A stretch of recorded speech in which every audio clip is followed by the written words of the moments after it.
જય ભીમ, નમો બુદ્ધાય. હમણાં થોડા સમયમાં આ જે વાતાવરણ જોવા મળી રહ્યું છે, જોતા એવું લાગે છે કે હકીકતમાં આઈપીએસ અને આઈએએસ અધિકારીઓને મગજમાં રાય ઘૂસી ગઈ છે.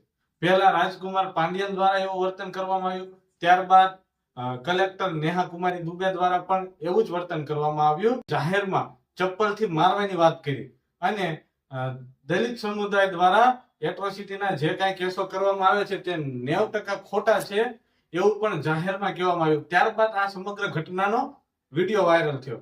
કલેક્ટર નેહા કુમારી દુબે જે કાંઈ બોલ્યા છે તેનું તેઓને ભાન કરાવવા માટે 22 નવેમ્બરે ગુજરાતભરના 251 તાલુકાઓમાં 0 નંબરથી એફઆઈઆર દાખલ કરાવી અને બપોરે 11 વાગ્યાથી 2 વાગ્યાના સમય દરમિયાન મામલતદાર શ્રીને આવેદનો આપી આપણે આપણો પ્રચંડ વિરોધ દેખાડવાનો છે.